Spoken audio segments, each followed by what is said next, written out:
In our video today, we're going to be starting to look at what a linear function is, and we're going to be focusing on slope and what that means in our functions. We'll also talk about what it means for a graph to be proportional.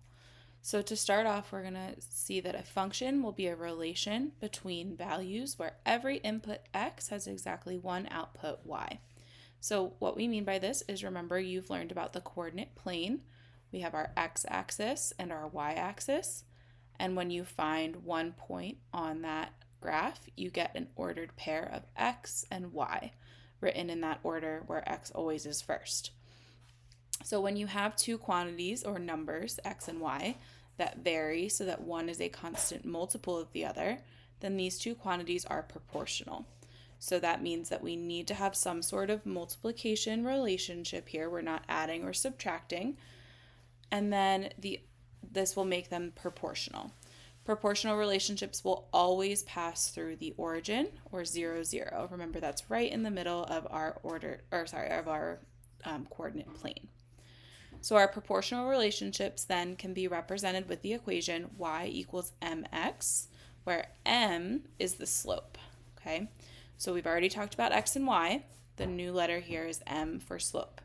So what this means is, if I have a proportional relationship and I know that m is 2, then I could write the equation as y equals 2x.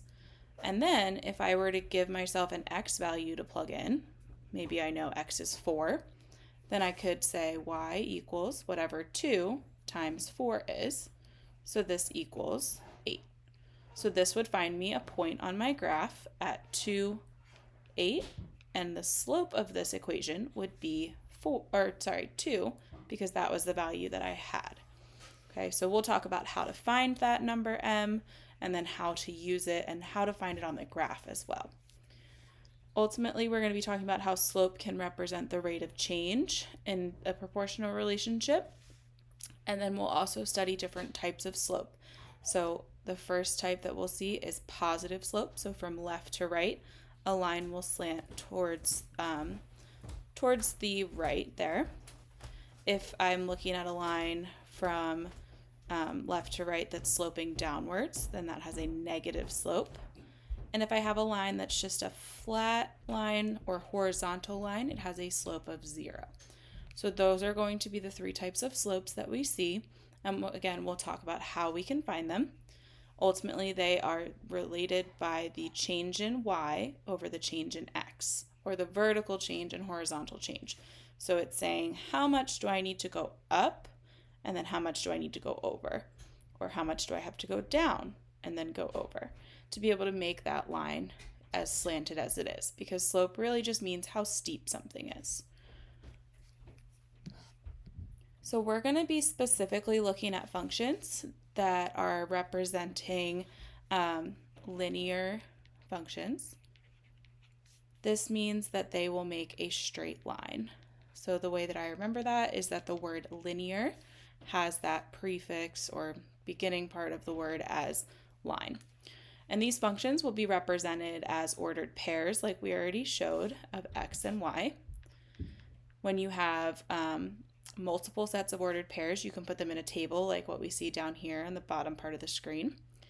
You can put them on a graph like we talked about with our x and y axis, and then placing those points along it and then drawing the line. Or you could represent them verbally or with words, so describing something in context, or saying y is equal to 2 times x, or saying that for every 2 items that you purchase, you make $4, something like that. And that would be their relationship. Okay, so as we go into this, we're going to look at how we can tell whether a table or some sort of function here is actually a proportional function. And remember, at the beginning we said that it has to be that multiplication relationship. So we're not going to be adding or subtracting at all. We'll just be multiplying and dividing for this. So to test it, we will place the y values over the x values. So in our table, you can see that we have x and y pairs. So this first row has 4, 2, and the second one has 6, 3. So that's just a representation of the ordered pairs 4, 2, and 6.3. So to check this, we place our first y value over the first x value, so 2 over 4, and we set it equal to the other x and y value, so 3 over 6. That both of those fractions can be simplified to 1 over 2, 1/2, or if you were to divide them, then you would see that you get the decimal 0 and 5/10, or 0.5. So because both of those were equal, that means that this relationship is an example of being proportional. Every ratio of y to x there were all equivalent to 1/2 or 0.5. So to kind of give you a preview of what we'll end up seeing is eventually we'll place these on a graph. So if I'm thinking about my points, 2, 4 maybe would be about right here, and 3, 6 would be a little higher. And then because this is proportional, we stated above that every proportional relationship also must go through the origin. So I could graph the line that connects all of these points, and it would be this line. That's ultimately what we'll be doing. Right now, you just need to know how to test to see whether it's proportional. Okay, so let's try that out. On the back part of your page, we have some practice. So if you think you got it, go ahead and give it a try. And then if you're ready, you can listen to the explanation or just keep listening to see how we do it. So in this first table, we have x and y, 1 and 3, 3 and 9. Okay, so we have multiple ways to do this. I'm going to start by putting 3 over 1 and setting it equal to 9 over 3. So one of the strategies for testing to see whether these are equal is to divide both sides. 3 divided by 1 is 3, and 9 divided by 3 is 3. So this is true, that 3 is equal to 3. We got the same number on both sides. That means that this table is an example of a proportional relationship. Okay, when I check this next one, 4 over 7 and 5 over 8. Again, I can go ahead and try to divide. When I divide 4 by 7, I'm going to see that I get about 0.5 something. Okay, it's going to be a long decimal in the calculator. And then 5/8 is about 0.6 something. So those two decimals are not equal to one another. Therefore, these two fractions are not equal, and this relationship is not proportional. Okay, let's test the next one. I have 4 over 16 and 5 over 20. So when I go ahead and check this one, I have a couple options. I could try to simplify the fractions, or I could try to divide them, or we could also cross multiply. So if I simplify these fractions, 4 and 16 are both divisible by 4, so that becomes 1 over 4. 5 and 20 are both divisible by 5, which also becomes 1 over 4. So I see that I got the same fraction on both sides when I simplified. So since they're equal, that would be proportional. Another method would be to cross multiply like we did when we solved proportions. 4 times 20 is 80, and 16 times 5 is also 80. So the cross products are equal, also confirming that they're proportional. If you were to divide these, you would get the decimal of 0.25. And so since they're both the same, it is proportional. In this last one, we can still do it even if they're negative. So we're going to place negative 15 over negative 3 and 5 over 1.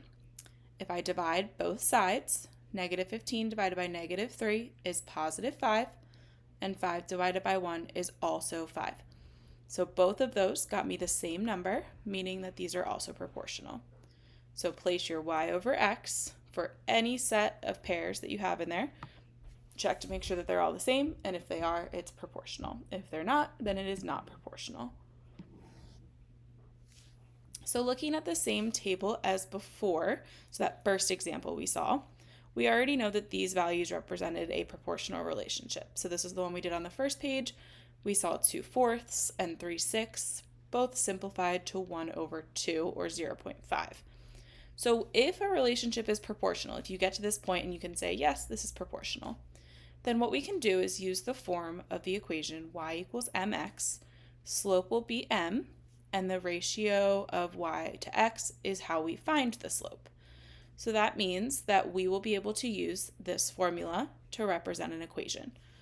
So I will rewrite y equals mx right here, but instead of keeping m there, what I've seen in this specific table is that my m value was 1/2 because both the ratios of y over x simplified to that same amount. So what I'm going to do is plug that in place of the m in that formula, and m and x are right next to one another, meaning they are multiplying. So I could write it as y equals 1/2 times x, or you'll typically just see it written as y equals 1/2 x. You may also see it as a decimal, y equals 0.5x. Either way, whatever your x is, if you multiply it by 1/2, you should get your y.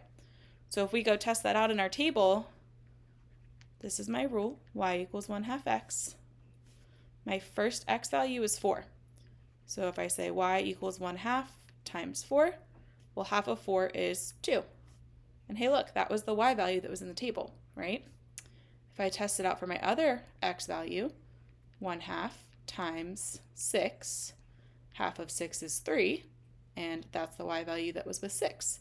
So I can see that for every x that I plug in, I get that y value out. It's just half of what x was because my slope was 1/2.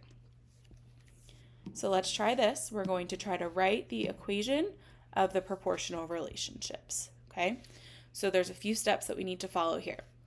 Step 1 is to check to see if the values are proportional by finding the ratio of y to x to see if they're all equal. So that's exactly what we did in the first part of our examples up top of this page, okay? If that is true, and only if that is true, then the ratio will be your slope, okay? And we'll write the equation in the form y equals mx. We have not learned yet how we would do it if they were not proportional. You will learn that, but we are not focusing on that for now, okay? It's not that it's not possible, we're just not learning it yet. So down here, we're going to check to see if they're proportional and then determine the slope and write the equation. So in the first table, we've got 12 as a y value and 3 as its x value. And we're going to set that equal to 16/4. I'm going to divide this time because I have whole numbers as my answer here, so that makes it a little nicer. 4 equals 4, that's true. So yeah, these are proportional. And that number I just got is my slope. Remember, slope is the m value, and the equation that we're using is y equals mx right up here. So all I need to do is write y equals 4x. That means that if I take an x value right here and plug it in, 4 times 3 is 12. That's what I wanted. If I take this next x value, 4 times 4 is 16. So yes, that's true. So this equation of y equals 4x is working for the points in my table. And if I needed to find more points that would be part of this function, I would plug in a new x value, and I could find the y value that goes with it. In the next table, I've got -18 over -9, and I want that to be equal to -24 over -12. So I'm going to divide both of these. Negative divided by negative is a positive, so I get 2 equals 2. Those are both equal, so yes, it's proportional. Therefore, I know my slope is that ratio that I just found, which was 2. And to plug that in for m, I get y equals 2x. In the next example, I've got 4/12 and 5/15. These are both going to be less than 1, so I'm going to go ahead and simplify these fractions. 4 is divisible by 4, and so is 12, so I get 1/3. And 5 and 15 are both divisible by 5, again getting me 1/3.